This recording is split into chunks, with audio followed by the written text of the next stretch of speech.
চিন্তা করেন সেপ্টেম্বর 2022 আর এখন চলে হইতাছে আগস্টের লাস্ট দিকে 2024। কি একটা অবস্থা। আর আমি অ্যাপয়েন্টমেন্ট নিয়েছিলাম হচ্ছে 2023 সালের এপ্রিলের একদম লাস্টের দিকে। সো এবার গুনেন, সেপ্টেম্বর, অক্টোবর, নভেম্বর, ডিসেম্বর, তারপরে জানুয়ারি, ফেব্রুয়ারি, মার্চ, এপ্রিল, আরো 8 মাস বাকি, মিনিমাম 8 মাস বাকি আমার ডেট আসতে। আবার আরেক ঝামেলা আছে।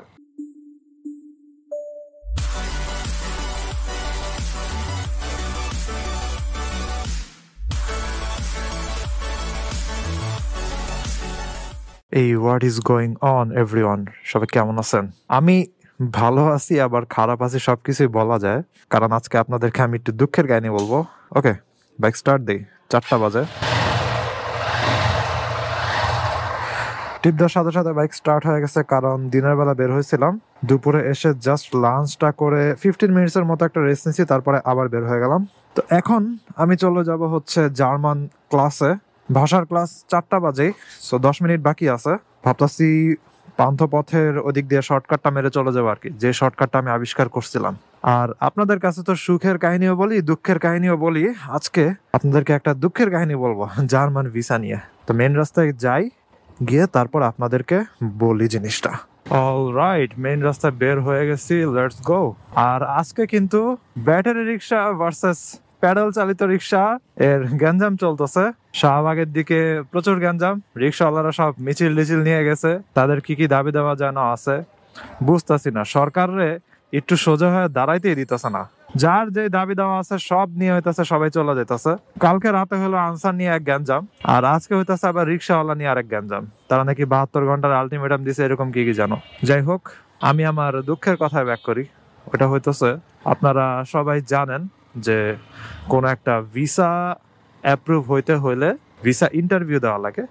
তো ওইটার হচ্ছে ইন্টারভিউর অ্যাপয়েন্টমেন্ট নেওয়া লাগে, দেন হচ্ছে ইন্টারভিউটা হয়, তারপরে ভিসা দেওয়া হয় যদি সে অ্যাপ্রুভড হয় আর কি। এখন মনে করেন আপনি ইউএস এর ভিসা নিতে চান, 3 মাস 6 মাসের ভিতরেই ইন্টারভিউ ডেটটা চলে আসে। আবার ইন্ডিয়ার ভিসা, ওইটা মনে করেন 1-1.5 মাস 2 মাসের ভিতরেই হয়ে যায়।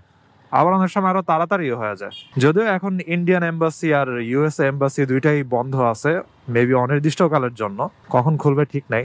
আর জার্মান ভিসা আরে কি আর বলবো এটা নিয়ে। আমি 24 মাস এর বেশি এখন চলতেছে, আই গেস 2 বছরের উপরে ওয়েটিং পিরিয়ড। আমি যখন ইন্টারভিউর অ্যাপয়েন্টমেন্ট নেই তখন ছিল 19 মাস, ওইটা এখন বাড়তে বাড়তে 20-24 মাসে আইসা ঠেকছে। কি ব্যাপার, এটা কি ওই লাল গাড়ি নাকি যেটা আইসা এসে এই জায়গাতে দাঁড়ায়? আমি তো একবার চিল্লাচিল্লি করছিলাম ওই লাল গাড়ির সাথে। আচ্ছা, দাঁড়ায় আছে দেখি আরেক লাল গাড়ি। ওয়াও, এই লাল গাড়ি আর ওই লাল গাড়ি দুইটা একসাথে হয়েছে আজকে, দুইটাই আসছে রাস্তাতে জ্যাম লাগাইতে। What ever. এখন জিনিসটা হচ্ছে, করোনার সময় আসলে সবচেয়ে বড় একটা জ্যাম শুরু হয়, প্রচুর স্টুডেন্টরা হচ্ছে আটকায় যায়।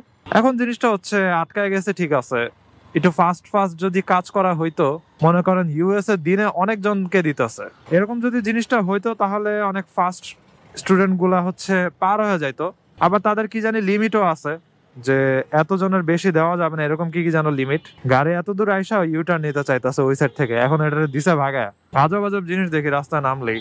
এখন ওই ইন্টারভিউর যে ডিলে বাড়তে বাড়তে বাড়তে বাড়তে 2 বছরের বেশি এখন হয়ে গেছে। তো আমি আপনাদেরকে জিনিসটা একটু বুঝাই, যে আমরা যারা স্টুডেন্টরা মাস্টার্স এর জন্য অ্যাপ্লাই করতেছি, অথবা যারা অনার্স এর জন্য অ্যাপ্লাই করতেছে, বিভিন্ন উইন্টার অথবা সামার এই ইনটেক গুলোর জন্য অ্যাপ্লাই করে, এবং তার একটা সময় মেপে নিয়ে তারপরে অ্যাপ্লাই করে যে আমার অফার লেটার যদি চলে আসে তাহলে আমি ভর্তি হয়ে যেতে পারবো এবং গিয়ে ক্লাস শুরু করতে পারবো, এই একটা সময় ওইটা টার্গেট করে তারা হচ্ছে অ্যাপ্লাই করে।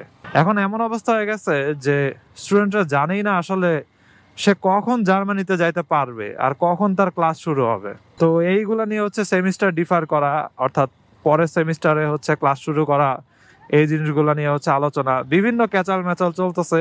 আর কি স্টুডেন্টরা যাওয়ার পরে দেখা যায় যে অলরেডি 1-2 সেমিস্টার পার হয়ে গেছে, ওই সময় কি করে সেমিস্টার ডিফার করে। আর সেমিস্টার ডিফার করতে যদি না দেয় ইউনিভার্সিটি, তাইলে আবার আরেক ঝামেলা, বিশাল বিশাল এরকম ঝামেলাগুলো নিয়ে আসে। আর যাদের মনে করেন ওয়ার্ক ভিসা অথবা হাউস বিল্ডিং এরকম জিনিসগুলা, তাদের বেলাতে একটু ছাড় আছে, তাদেরটা একটু তাড়াতাড়ি চলতেছে। এছাড়া মনে করেন আলাদা একটা জিনিস আছে ফ্যামিলি রিউনিয়ন ভিসা। তো আমি যখন জার্মান A1 লেভেলের পরীক্ষা দিতে গেছিলাম তখন দেখছিলাম যে আমার সাথে যারা পরীক্ষা দিছে তারা ম্যাক্সিমামই হচ্ছে হাউস ওয়াইফ, তাদের হাজবেন্ডরা জার্মানি থাকে অথবা রিলেটিভ জার্মানিতে থাকে, কিন্তু A1 লেভেল সার্টিফিকেট লাগবে যাইতে হইলে। সো ওই সময় তারা A1 এর পরীক্ষা দিতে আসছে আর কি। তো ফ্যামিলি রিউনিয়ন এইসব কাহিনী আর কি, এগুলাও চলতেছে। এখন জার্মান ভিসা নিয়ে হচ্ছে দুঃখের কাহিনী, ওইটা হইলো এখন যাদের ভিসার ইন্টারভিউ ডেট দিতেছে অথবা যাদেরকে ডকুমেন্ট সাবমিশনের মেল দিতেছে এমবাসি থেকে, ওইটা হইতেছে সেপ্টেম্বর 2022-এ যারা অ্যাপয়েন্টমেন্ট নিছিল তারা। চিন্তা করেন সেপ্টেম্বর 2022 আর এখন চলে হইতেছে আগস্টের লাস্ট দিকে 2024, কি একটা অবস্থা। আর আমি অ্যাপয়েন্টমেন্ট নিছিলাম হচ্ছে 2023 সালের এপ্রিলের একদম লাস্টের দিকে। সো এবার গুনেন সেপ্টেম্বর, অক্টোবর, নভেম্বর, ডিসেম্বর, তারপরে জানুয়ারি, ফেব্রুয়ারি, মার্চ, এপ্রিল, আরো 8 মাস বাকি, মিনিমাম 8 মাস বাকি আমার ডেট আসতে। আবার আরেক ঝামেলা আছে, 2023-এর মার্চের দিকে এপ্রিলের দিকে অ্যাপয়েন্টমেন্ট নিছিল অনেক মানুষ, 400-500 এরকম হবে। সো 400-500 পার করতেও তাদের 2 মাস লাগতে পারে যেরকম স্পিড। সো এই 8 মাসের সাথে আরো 2-3 মাস যোগ করা লাগে নাকি কে জানে। এজন্য আমি জানি না যে আমি আসলে যাব কখন। ঠিক আছে, যাওয়ার পরের কথা, আগে তো অফার লেটার পাওয়া লাগবে, অফার লেটারের জন্য তো চেষ্টা করতেছি, অ্যাপ্লাই করতেছি, কিন্তু আমার ইন্টারভিউ ডেটটা আসবে কখন অথবা ডকুমেন্ট সাবমিশনের মেলটা দিবে কখন, এগুলো আমি কিছু জানিই না আর কি। কেউই জানে না আসলে, কেউই শিওরলি বলতে পারে না। মানুষের একটা প্রেডিকশন করার ট্রাই করতেছে, যে বিভিন্ন ডেটগুলা দিয়ে চার্টগুলা দিয়ে প্রেডিকশন করার ট্রাই করতেছে, কিন্তু 1 মাস মনে করেন মিলে, আরেক মাস মিলে না। এই হইতেছে অবস্থা, মিলে তো মিলে না, চলে তো চলে না। এই হচ্ছে আমাদের দুঃখের কাহিনী জার্মান ভিসার জন্য যারা আমরা বসে আছি। সো খুবই প্যাথেটিক সিচুয়েশন। কারণটা হচ্ছে আমার অনার্স শেষ হয়ে গেছে 1.5 বছরের মতো। আমি যদি আগে বুঝতে পারতাম যে আমার আরো বেশি টাইম লাগবে, আমার 2025 এর মাঝামাঝি সময় চলে আসতে পারে, তাহলে আমি এর মাঝখানে একটা মাস্টার্স করে ফেলতে পারতাম আমার ইউনিভার্সিটি বুটেক্সে। হচ্ছে এতদিনে হয়তো 2-3টা সেমিস্টার কমপ্লিটও হয়ে যেত আমার। কিন্তু আমি তো জানি না যে কখন আসবে। আমি চিন্তা করতাম যে আচ্ছা এমনও হইতে পারে যে গ্যাঞ্জাম ট্যাঞ্জাম পার হইলো অথবা করোনার সময়টা একটু অ্যাডজাস্ট হইলো, তারপরে হয়তো এমবাসি টান দিবে। তো ওইসব আশা টাশা করে আমি আর মাস্টার্সে ঢুকি নাই। তো আমি কি করছি, জবেও ঢুকি নাই।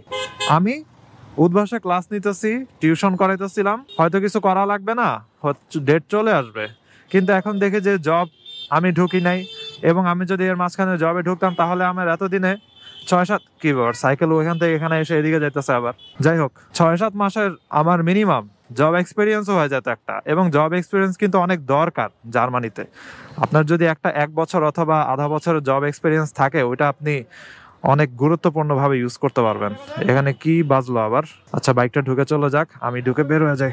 সে যে এখানে রিক্সাওয়ালাদেরকে বাজায় দিল, রিক্সাওয়ালারা কিন্তু আজকে পুরাই ঠিক আছে, মাথা গরম মুড়ে আছে। পরে আবার কোন গাড়িওয়ালারে লাগা দেয় কোনো ঠিক নেই।